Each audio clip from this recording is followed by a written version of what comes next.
Okay, good evening. Welcome to tonight's Parsha Shiur. Parsha's Yisro, there's of course so much there. We have the Aseres HaDibros, which is the main theme of the Parsha. But the Parsha does not begin with that. The Parsha begins and is actually named after Yisro. We start off the whole story of Yisro joining the Jewish people. And it seems very strange because, the central theme and the central episode of this week's Parsha is, of course, Matan Torah, and surely Matan Torah would deserve its own Sedra. Why, number one, is the whole story of Yisro, which takes up the opening many psukim of the Parsha, in the Parsha at all? Why is it not just tagged on to last week's Parsha, Parsha's Beshalach? And second of all, why is it named after the Yisro, which is clearly just sort of the entry, the introduction to it, but not really the main episode? It should be called Torah or Sinai or something to that effect. So what is the opening Parsha of Yisro about? Now clearly, it therefore must serve as some sort of prelude or introduction to Matan Torah. And the question really is how? In what respect is the episode of Yisro a prelude, an introduction to Matan Torah? So let's take a look at the sources. If you're listening online, please email me at j.golker@gmail.com. I'll send you the handout. The Parsha begins, Vayishma Yisro. Says Rashi, famously, Mashmua Shoma Ubo. What did Yisro hear that made him come? Says Rashi, Kriyas Yamsuf and Melchemes Amalek. He heard about the tremendous miracles that happened to Klal Yisrael, the Kriyas Yamsuf, and the Melchama with Amalek, where we defeated Amalek. Now, the famous question that everyone asks is that why does it say Vayishma Yisro? Surely everybody heard. The Pasuk says in last week's Sedra in Parshas Beshalach, Shamu amem yirgazon, chil ochaz yeshi ploshes. Shamu amem yirgazon, people heard and they trembled. Chil ochaz, a terror gripped them. Yeshi ploshes, the dwellers of Peleshes, of Philistine. So everyone heard. So why is it just Vayishma Yisro? And the answer many give is this, and it's best perhaps expressed by way of a famous story. Rabbi Zalman Meltzer was one of the giants of the 20th century. He was the Rav, the Rosh Hashiva in Slutsk, and then he came to Eretz Yisrael and he became the famous Rosh Hashiva in Yerushalayim, in Eitz Chaim. He's well known as the father-in-law of Aaron Kotler, who of course was one of the real architects of the rebirth of Torah in America. And Rabbi Zalman Meltzer was known to be a very soft and kind and gentle person. And people in his shiur, if they would ask a question, which was a klotz kasha, was just a silly question, he would repackage the question to be a very good question, just to build the Talmidim, a very gentle person. And that's an important hagdama for the story, because one time, Rabbi Zalman Meltzer, living in Mesh Arim, in that sort of area, he came to shul sort of for Ma'ariv and Motzei Shabbos, and it was the shul where Ari Levine would speak between Mincha Ma'ariv and Shabbos afternoon. And one time, the wife of a regular participant in that shiur came to the shiur, and came to Rabbi Levin in the week before and said, "Listen, my husband is not behaving as he should at home. Gets a bit angry and is a bit short with me, and he doesn't give me the attention and the respect that is appropriate. And would it be possible when you speak between Mincha Ma'ariv and Shabbos to talk about Shalom Bayis and conduct at home?" So Rabbi Levin, of course, agreed. And Punkt that Shabbos, when he spoke about this topic, Rabbi Zalman Meltzer came for Ma'ariv, and he came, 5-10 minutes before Ma'ariv. He sat quietly at the back. After the drasha, he came over to Rabbi Levin, and he said, thank you, because I know you were talking to me, because this is something which I was thinking about, I'm not careful enough about. So Rabbi Levin says, what are you talking about? I wasn't talking to you. So Rabbi Zalman said, no, you were, because I know exactly what it was. You see, Rabbi Zalman Meltzer wrote his famous Sefer, the Even HaEzel, on the Rambam, and his wife, Beila Hinda, would actually write up. He would copy the manuscripts. Rabbi Zalman had so it was hard to decipher handwriting, but his wife would sort of recopy his handwriting and write it in nicer handwriting to give to the printers. And sometimes when she was sort of recopying what he wrote, maybe an error crept in, and he wasn't as sensitive with it as he could have been. I'm sure Lefi Madrigaso, like I said, he was a very sensitive and kind person, but he felt that this was a personally directed at him. Rabbi Levin says, Rosh Hashiva, Rabbi Zalman, he was a Talmud of Rabbi Zalman. He says, on the contrary, Chas v'shalom, I didn't even know you were coming. I wasn't directing it to you. On the contrary, I was directing it to somebody else here. And the irony is, like with all these situations, that the person to whom it was directed probably thought, Rabbi, you gave it to him, to somebody else. That's how it works. But the point is, Rabbi Zalman Meltzer heard the drasha, and a person who is on a madrega, who's a ben aliyah, hears something and directs it and takes it personally. That's the sign of a person who's a ben aliyah. And that's really the message of Yisro. Yisro, everyone heard, but Yisro really heard, which means his ears were open and receptive to really hear, to internalize, and to accept the Torah fully. There's hearing and Yisro heard properly. Rabbi Leff tells a very interesting anecdote. One time he was in, I think it was Johannesburg, and he gave, many years ago, he gave a very large drasha to hundreds of women. And the topic of the evening was tznius and appropriate forms of dress. And Rabbi Leff gave, I'm sure, a wonderful drasha. And a day later, he received a letter, and I've got it quoted on the handout. Let me read it to you. Dear Rabbi Leff, I want to apologize for the manner in which I dressed for the shiur. I don't usually wear this type of clothing, but in my rush to the shiur, I grabbed what was available. I know you were referring to me, and I promise not to repeat this error. Rabbi Leff writes in his Sefer Outlooks and Insights, I was astonished there could be a soul so pure to hear reproof directed to an audience of strangers as personal rebuke. He didn't know who it was, he was not referring to her, he didn't even notice what she was wearing, and yet this lady took that reproof as personal. And that's the point. The Musa is only effective if it is taken personally. Rabbi Leff, in that essay, I think it's on this week's Parsha, he brings a very beautiful Ibn Ezra which portrays this point. It's a remarkable Ibn Ezra. Let's take a look. It's the next box on the page. The Pasuk says, in the very beginning of Parshas Bereshis, with Cain and Hevel, the famous episode where Cain kills Hevel. Look at the Pasukim. Vayi Hevel royet soin. Hevel is a shepherd. Cain hoya oved adama, and Cain is the farmer. Vayi miketz yomim vayove Cain mikri adama minchal Hashem, and Cain brings from his produce as an offering to HaKadosh Baruch Hu. Hevel hevi gamhu mibecheres soinim umichel vehen, and so to Hevel brings from the choicest of his flock. Vayisha Hashem al Hevel ve'al minchasoin. HaKadosh Baruch Hu turns to Hevel and to his mincha, and not to Cain. Ve'al Cain ve'minchaso lo shal. Vayichel leKain ma'od vayipl ponov, and therefore Cain is very upset because HaKadosh Baruch Hu accepted the offering of Hevel. Vayomer Hashem el Cain, so HaKadosh Baruch Hu said to Cain, Lo machar lecha, why are you so upset? V'loma noflu panecha, why is your face down? Halo imtativ se'es, if you will improve, then se'es, you'll be forgiven. V'im lo yisetiv la pesach chatzas revetz, and if you're not, then the sin will crouch by the entrance, ve'ilechot teshukasai, and it desires you, v'ata timshabal, but you can dominate it, you can overpower it. Don't get yourself down, overcome this, pick yourself up. Vayomer Cain el Hevel Achiv. Look at the last pasuk, pasuk Ches. Vayomer Cain el Hevel Achiv. Vayihi b'yosem b'sadeh, and they were, when they were in the field, Vayokem Cain el Hevel Achiv vayargeu, and he killed his brother.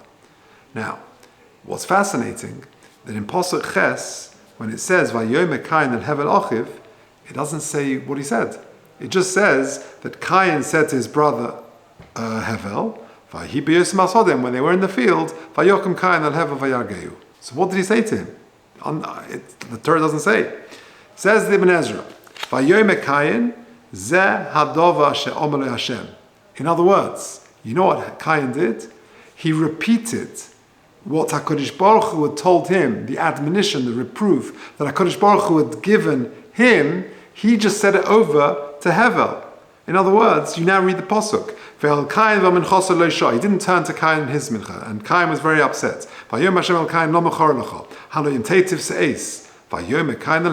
He just repeated that admonition back to Hevel. The idea is that Cain didn't internalize the musa that he got directly from HaKadosh Baruch Hu.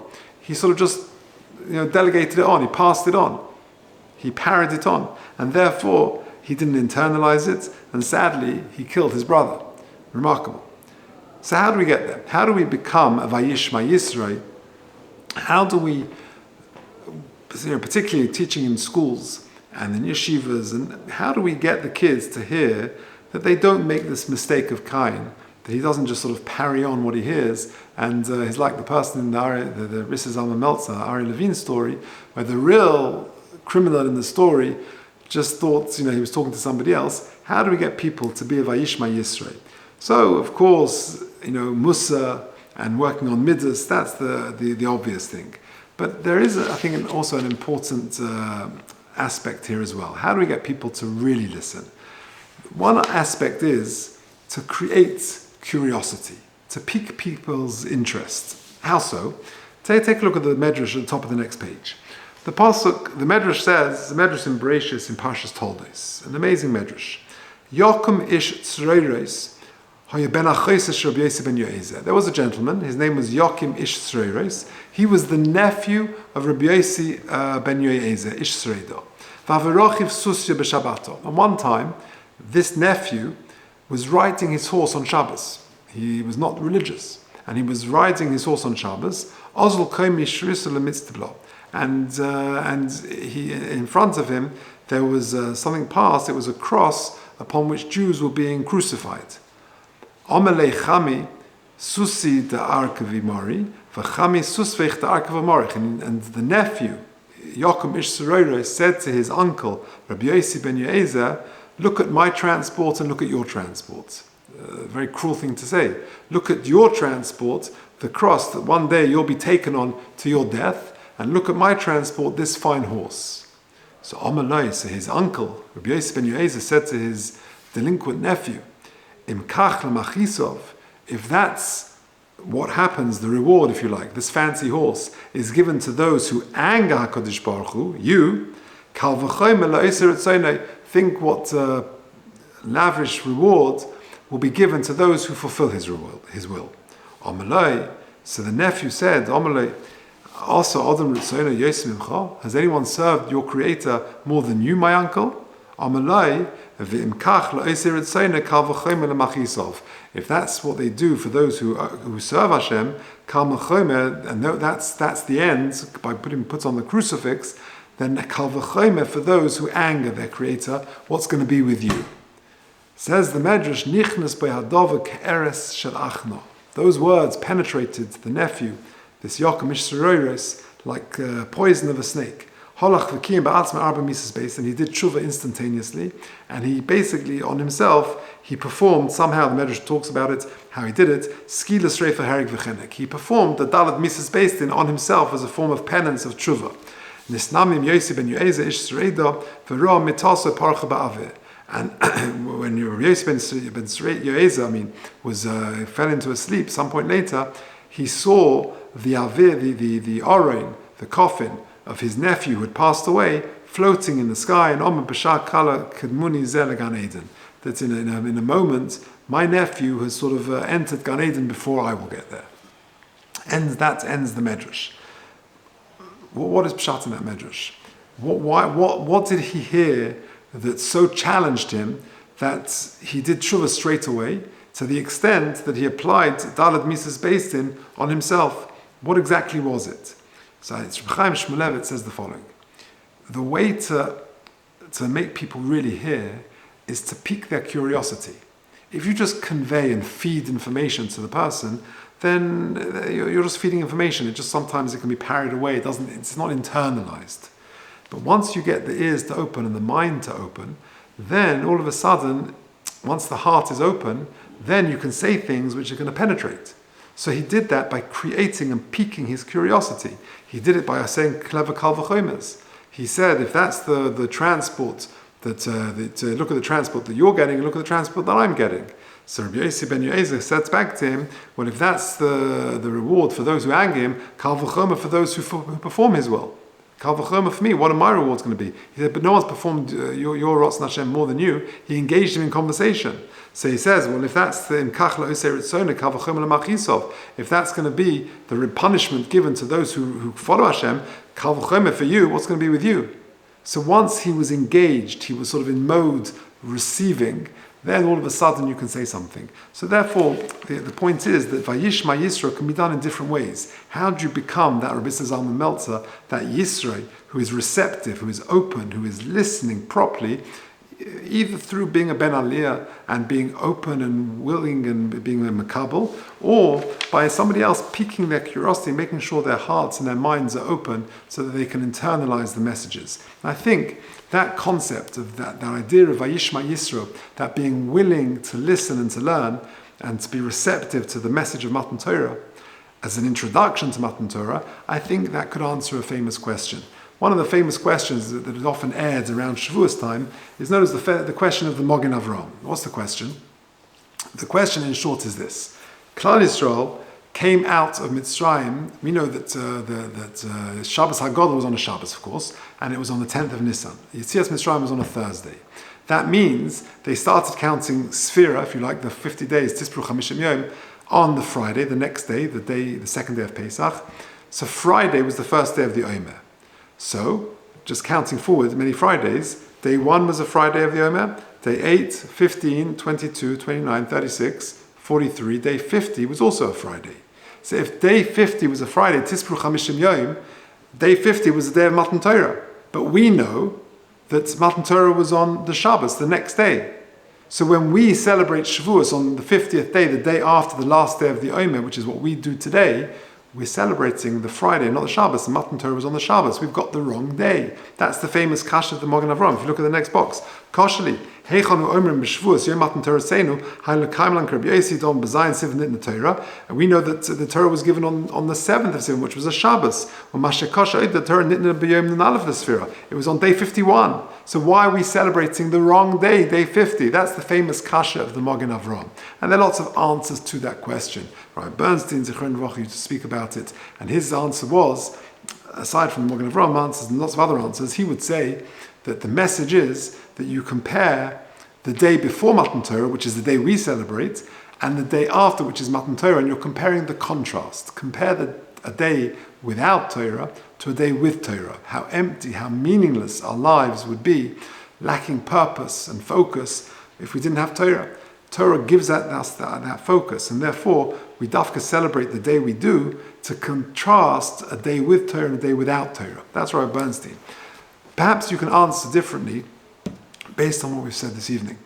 Namely, what was our question? Our question was, doesn't Matan Torah deserve its own Parsha? Why is the episode of Yisro here? Why is it the prelude and introduction to Torah? In what way does it serve as an introduction to Matan Torah? The answer is, but before you hear the Aseres HaDibros, you have to be a Vayishma Yisro. You have to make sure that your ears are open to hear Torah, to receive it fully. There needs to be a willingness to receive the Torah. And that is an integral introduction to Torah. And perhaps that's the answer to the Mogen Avraham's question. Why is it that we're commemorating Shavuos on the day we do? Because the day before Matan Torah is an integral part of it. It's the Vayishma Yisro part of Matan Torah, which is the prelude, the introduction to Torah, and that itself is when the celebration of Shavuos really begins. Okay, let's press on. Let's move to number 3. We'll leave at number 2. We'll move straight to number 3 because of the time. The Parsha ends after Matan Torah with some interesting psukim talking about the Mizbeach. The pasuk says in Perek Chof, pasuk Chaf Beis, "V'Mizbeach avonim ta'aseli."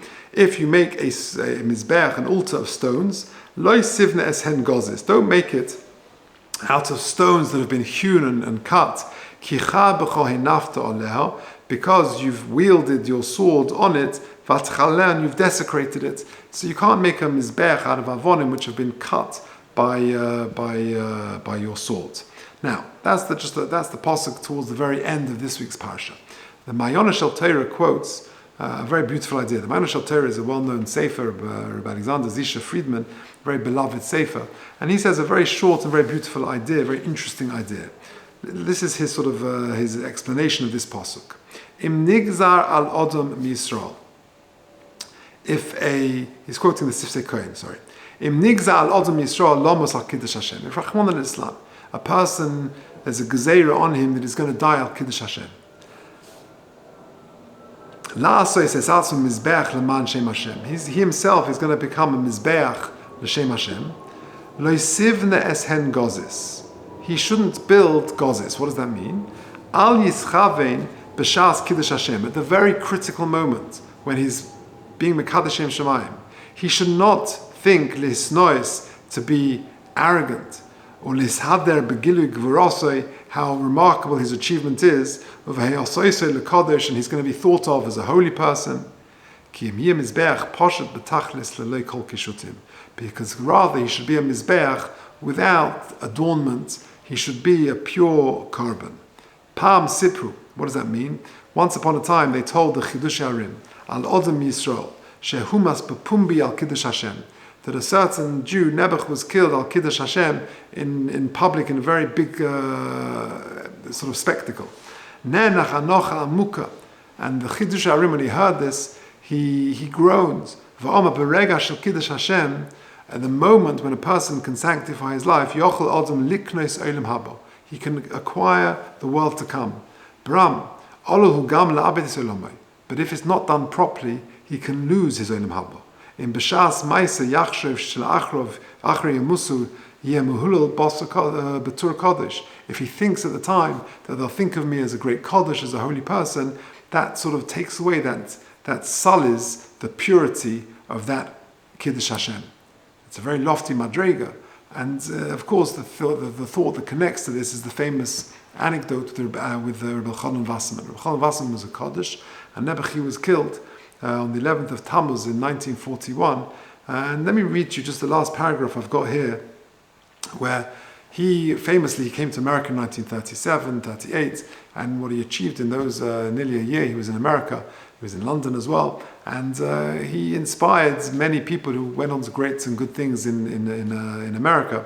But although they implored him to stay in America, he says captain doesn't abandon ship, and he went back to Europe, to a burning Europe. There's a famous photo of Rabbi Chanan standing on the deck of the ship, and he's heading back to Europe, and that I think is the last photo we have of him. And he went back to his yeshiva, and then the Nazis came in, and he was actually killed by Lithuanian thugs. And let me read you the last witness statement of those who saw his death. Listen to this. They were learning Maseches Nedarim in the home of Avram Grudzinski, the famous mashgiach of Slobodka. He was the father-in-law of Volba and others. Chaim Kreisworth, I think, as well. Rabbi Chanan spoke quietly with his usual composure. His voice was no different than always. And this is what he said to those assembled. In heaven, they apparently consider us tzaddikim. Since we have been chosen to atone with our bodies for Klal Yisrael, therefore we must repent wholeheartedly. Time is short and Fort 9 is close by. We must realize that our sacrifice will be accepted much more readily through tshuva. In this way, we will spare the lives of our brothers and sisters in America. We must not contaminate our offering through any impure thoughts, which would render it unfit, just like a carbon. We are now about to fulfill the greatest commandment that exists. The fire that consumes our bodies will be the very fire which will revive the house of Israel.